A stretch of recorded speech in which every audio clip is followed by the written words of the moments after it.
সম্প্রতি পুরুষ হাতির মৃত্যুর ঘটনায় অস্তিত্ব সংকটে রাঙামাটির লংদু বড়কল এলাকার বন্য হাতির পাল। প্রজননক্ষম হাতিটি মারা যাওয়ায় এই অঞ্চলে হাতির বংশবৃদ্ধি থমকে যেতে পারে শঙ্কা বিশেষজ্ঞদের। এদিকে দুর্বৃত্তরা মৃত হাতিটির পা ও শুঁড় কেটে নেয়ার ঘটনায় থানায় অভিযোগ দিয়েছে বন বিভাগ। হাতি রক্ষায় এলিফ্যান্ট রেসপন্স টিমকে আরও সক্রিয় করার দাবি সংশ্লিষ্টদের। গত ২৭ এপ্রিল রাঙামাটির লংদুর ভাসাননাদাম এলাকায় অসুস্থ হয়ে ৬৫ বছর বয়সী পুরুষ হাতির মৃত্যু হয়, আর নারী সঙ্গী হাতিটি দীর্ঘ সময় অবস্থান করে মৃত হাতির পাশে। স্ত্রী হাতিটি সরে যাওয়ার পর রাতে দুর্যোগপূর্ণ আবহাওয়ার মাঝে হাতিটির শুঁড় ও পায়ের মাংস কেটে নিয়ে যায় দুর্বৃত্তরা। এই ঘটনায় এলাকায় এবং সামাজিক যোগাযোগ মাধ্যমে সমালোচনা ও ক্ষোভের সৃষ্টি হয়। কে বা কাহারা রাত্রবেলা আইসা হাতির সুরটাও কেটে নিয়ে যায়, ওখান থেকে পিছনের সাইড থেকে অল্প কিছু মাংস কেটে নিয়ে যায়।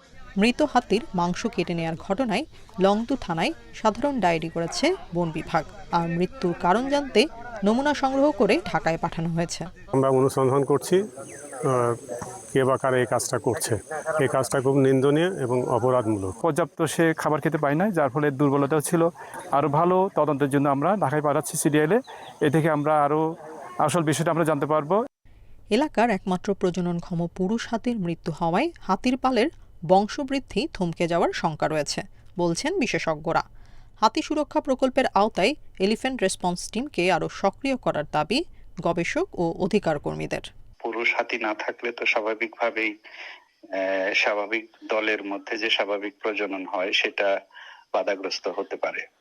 হাতি সংরক্ষণ যে প্রকল্প রয়েছে সেখান থেকে বাজেট বরাদ্দ করে কিছু মানুষকে এই হাতিগুলো সংরক্ষণ করার জন্যই একটা মেয়াদ ভিত্তিক হোক বা দীর্ঘমেয়াদে হোক নিয়োগ দেওয়া যায় আউটসোর্সিং এর মাধ্যমে। তারা আমাদের এই হাতিগুলো রক্ষা করার জন্য বন বিভাগের একটা সহায়ক টিম হিসেবে কাজ করতে পারে। গত ৪ বছরে ওই অঞ্চলে ২টি পূর্ণবয়স্ক এশিয়ান হাতি ও একটি শাবকের মৃত্যু হয়। বর্তমানে লংদু বড়কল এলাকায় টিকে আছে মাত্র ১২টি হাতি। Independent news.